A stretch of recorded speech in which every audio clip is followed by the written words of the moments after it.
Selamat pagi semua dan Pak Sony. Saya Singgir Alexander yang ber-NRP 502621104 dari kelas RKPLD. Pada kesempatan kali ini ingin melanjutkan video resume bagian kedua dari course yang aku ikuti yaitu Software Requirement Engineering. Lalu pada video ini saya akan memberikan resume dari bagian 2 dari course yang kuikuti yaitu Introduction to Requirement Engineering dengan durasi video total sekitar 42 menit. Nah, seperti sebelumnya, course ini masih menggunakan materi dari Swaybook atau Software Engineering Book of Knowledge dari organisasi IEEE. Nah, untuk Introduction to Requirement Engineering itu dibagi menjadi beberapa topik. Yang pertama itu ada Requirements Engineering Introduction, kedua Definition of a Software Requirement, tiga itu tentang Product and Process Requirement, 4 Functional and Non-Functional Requirements, lalu kelima ada Non-Functional Requirement and More, itu menjelaskan lebih lanjut tentang Non-Functional Requirements karena ternyata cukup penting ya. Lalu ada Emergent Properties, ada Quantifiable Attributes, dan terakhir Software and System Requirements, apa perbedaannya, dan apa itu sebuah sistem dan System Requirements. Pertama-tama, sebagai pembuka, Requirement Engineering ini itu is usually the first step. Itu berarti kalau requirement engineering itu dalam software engineering itu biasanya langkah pertama dalam pembentukan atau project software apapun, dan langkah paling challenging dan paling costly atau memakan biaya, dan bisa menjadi langkah paling riskan dari semua langkah dalam membangun software.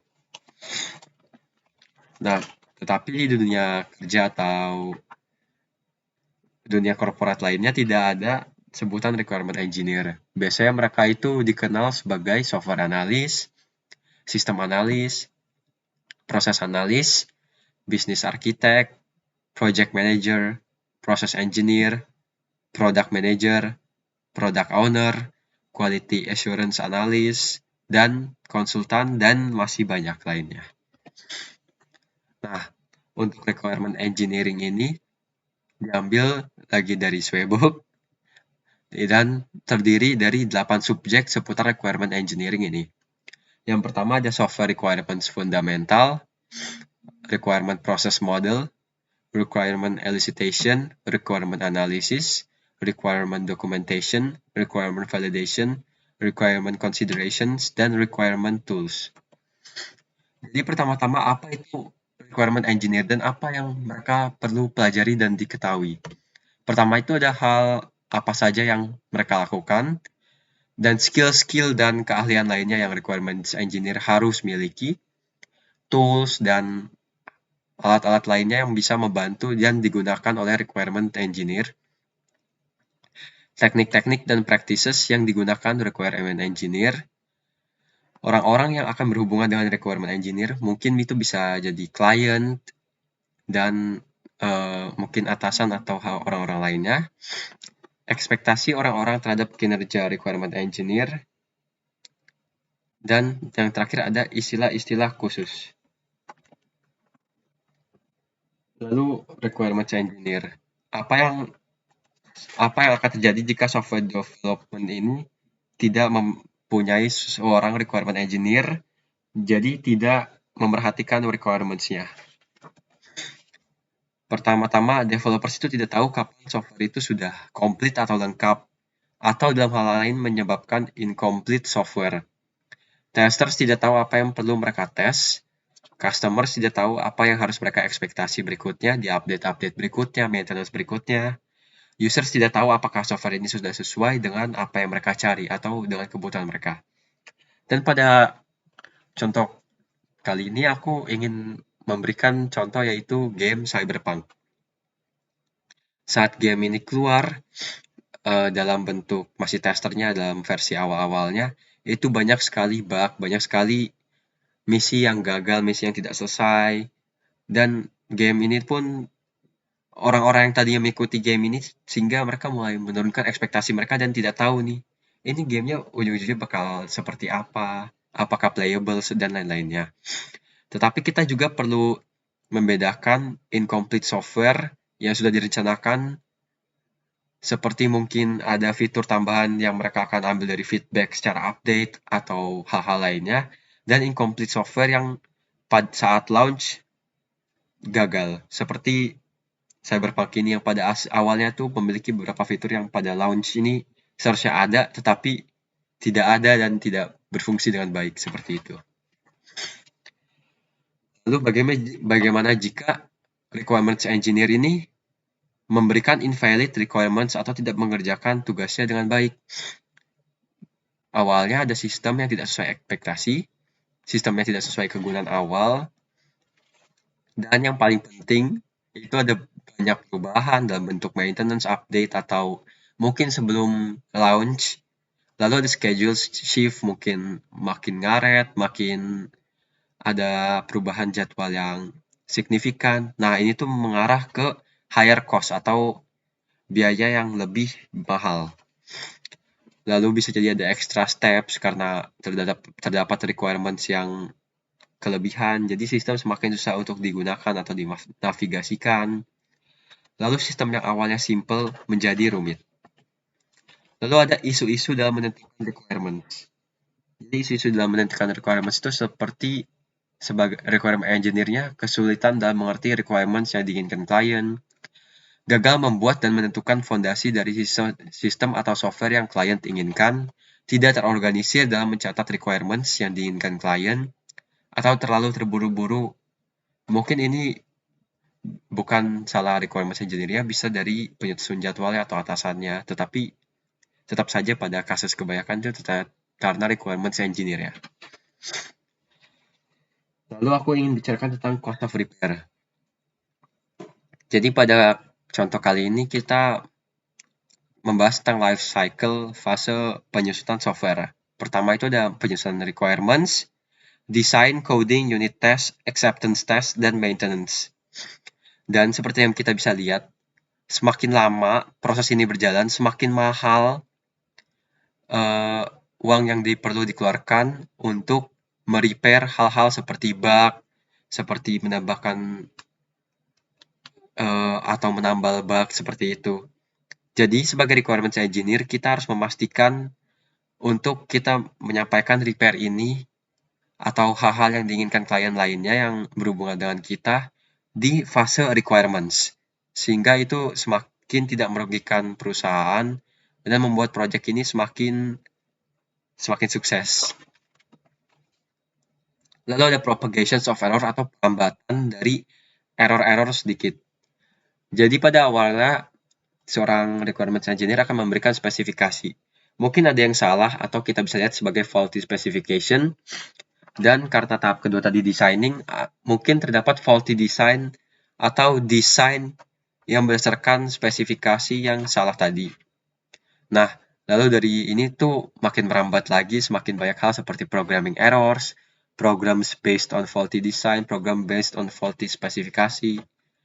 Nah, tetapi beberapa dari error ini dapat diperbaiki, sehingga mungkin itu agak terselamatkan, walaupun memperbaiki error pada tahap ini itu akan memakan biaya yang lebih banyak, schedule-nya mulai berantakan, dan hal lain-lain, tetapi tetap aja ada error yang tidak bisa dibetulkan. Mungkin karena developernya terlewati atau sudah terlalu melewati jadwal sehingga susah untuk dibetulkan, atau error-error yang bahkan tidak terlihat. Nah, hal ini berujung ke software yang imperfect atau software yang tidak sesuai dengan apa yang diinginkan klien. Jadi kita harus pastikan dari awal nih kita sudah bisa mengidentifikasikan kesalahan dan error lain-lainnya agar tidak merambat dan semakin luas dampaknya. Lalu ada definisi dari software requirements dari IEEE. Dari IEEE, definition dari software requirement itu a condition or capability needed by a user to solve a problem or achieve an objective. Lalu yang kedua ada a condition or capability that must be met or possessed by a system or system component to satisfy a contract, standard specification, or other formally imposed documents.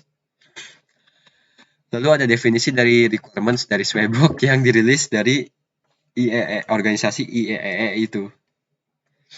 Yaitu requirements itu adalah a property that must be exhibited by the software developed or adapted to solve a particular problem. Lalu berikutnya kita akan membedakan antara requirements dengan design. Jadi requirements itu apa yang sistem ini akan lakukan. Dan requirements itu mengenai apa yang akan kita bangun, apa yang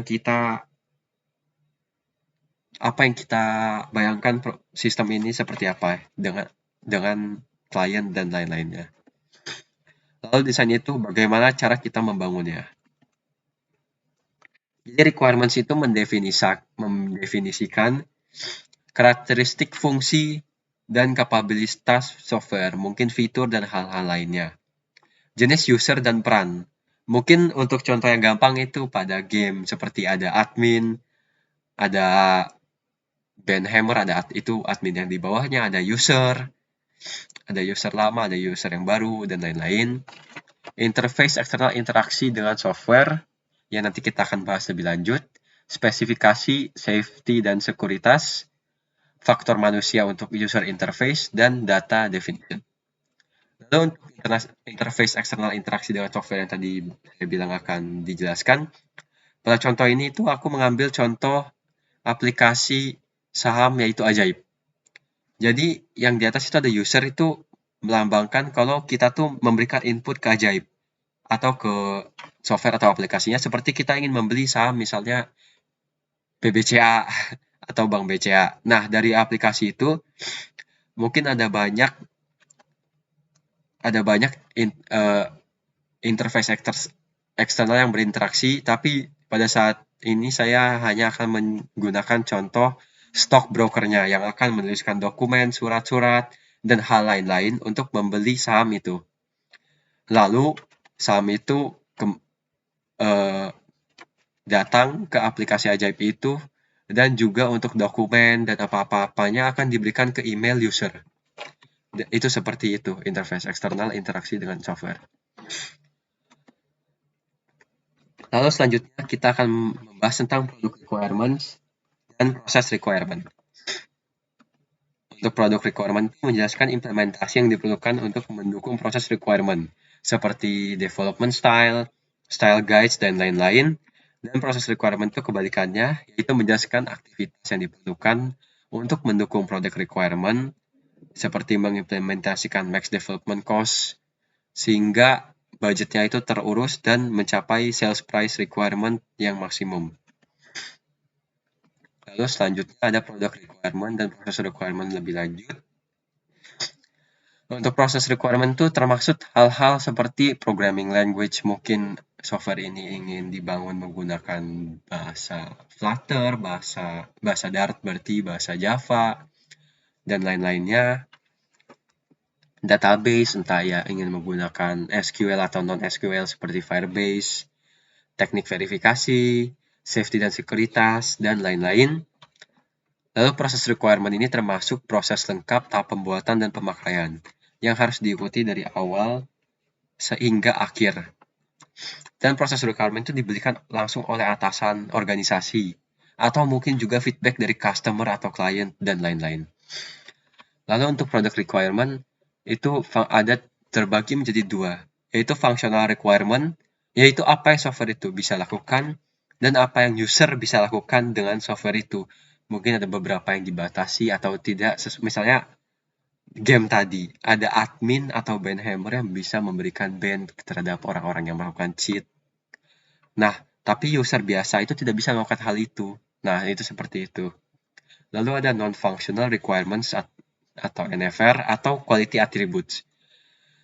Jadi itu kayak performance expectation behavior software tersebut seperti minimum memory requirements, minimum speed processing, ease of use, dan lain-lain. Nah, karena sebenarnya NFR atau quality attributes itu sangat penting, sangat ribet, kita akan memberikan penjelasan lebih lanjut untuk membedakan kedua-duanya. Secara simple, functional requirements itu Jadi dari kapabilitas, fitur-fitur, entah yang sudah ada atau akan ada di masa mendatang. Lalu untuk non-functional requirements NFR atau quality attributes itu seperti kriteria karakteristik atribut dari software dan seberapa baik software itu akan menjalankan requirement fundamentalnya. Pada contoh-contoh ini ada contoh penggunaan functional dan NFR dalam bentuk kalimat yang aku pilih ada 2 contoh. Yang pertama ini contoh buatan sendiri, seperti jika ada aplikasi print dan dengan ada tagline, sistem ini akan print dokumen dengan cepat. Print ini itu adalah bagian dari functional requirements dan non-functional requirements-nya itu adalah cepat, seperti atribut yang bisa membedakannya gitu. Nah, lalu aku ada menggunakan contoh ajaib lagi, ada contoh berita atau yang diberikan ajaib itu sendiri, yaitu judul berita yang cara membeli saham bagi pemula yang aman dan nyaman lewat aplikasi ajaib. Dan asalnya tersedia kalimat atau tagline, kini ajaib juga menyediakan cara beli saham yang mudah dan menguntungkan bagimu. Dan beli itu adalah fungsionalnya, jadi ajaib ini emang fungsinya itu untuk cara beli, untuk membeli saham, menjual saham gitu.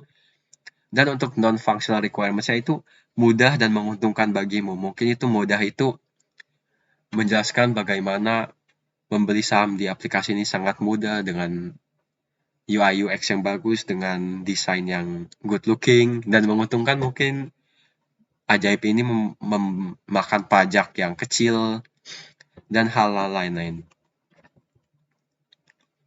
Lalu, saya akan memberikan beberapa quality attributes atau NFR yang menurut ISO atau International Organization for Standardization itu paling sering digunakan dan paling menarik.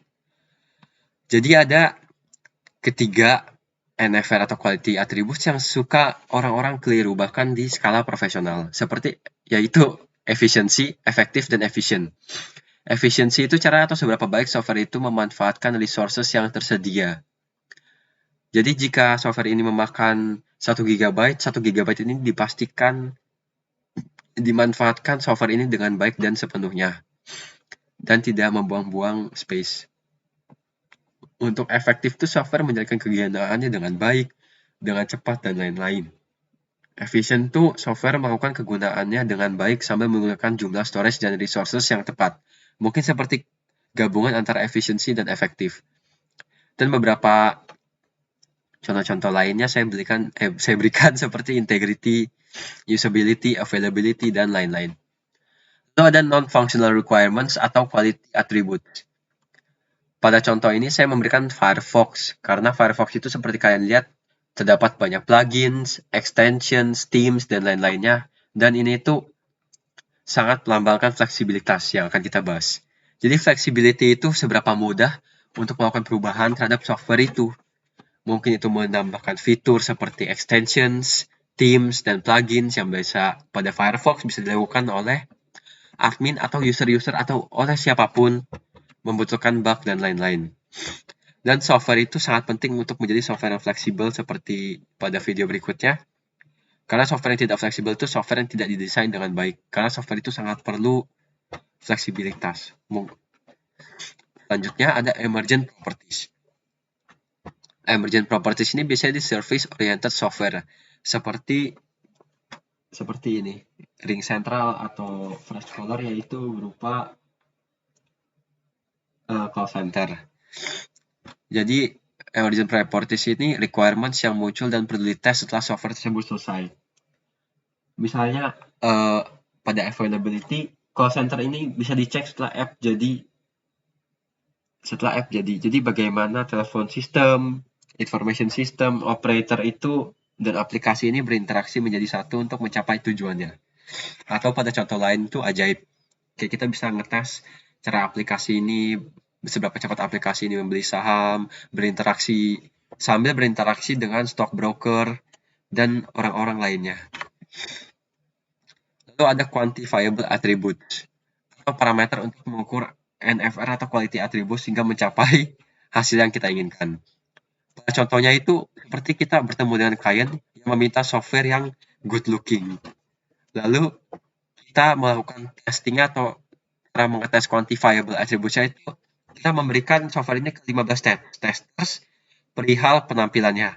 Dan lebih dari 90% atau dalam jumlah yang baik menyebutkan software ini sudah berpenampilan menarik dan baik, dan menurut mereka sudah memenuhi kriteria klien ini. Lalu kalian mendapatkan hasil yang sukses.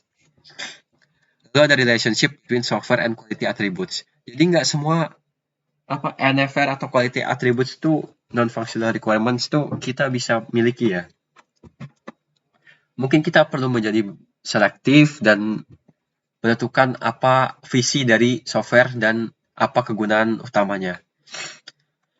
Seperti kita bisa lihat, ini sebagai parameter untuk menentukannya, atau kita juga bisa menimbulkan kerugian jika kita terlalu fokus ke memasuki terlalu banyak NFR atau quality attributes. Seperti jika kita ingin aplikasi kita fleksibilitas, mungkin kita harus mengurangi atribut efisiensinya, integritinya. Tapi jika kita ingin fleksibilitas, berarti kita harus menaikkan atau memfokuskan juga ke atribut maintainability, portability, reliability, dan testability. Itu sebagai salah satu contohnya. Lalu ada system requirements. Ini yang terakhir, jadi sistem itu adalah interaksi antar kombinasi elemen-elemen untuk mencapai output atau outcome yang sama dan spesifik atau tertentu. Contohnya itu sistem dari hardware, yaitu dari hardware, software, orang-orang, service desk, dan lain-lain. Jadi untuk tidak membedakannya dengan software requirement, system requirement itu requirement untuk sistem itu secara menyeluruh. Dan sedangkan software requirement itu salah satu anak dari system requirements. Mungkin hanya itu untuk video bagian 2 kali ini. Terima kasih telah menonton hingga akhir. Mohon maaf jika terdapat kesalahan kata dan hal-hal yang tidak diinginkan. Terima kasih banyak.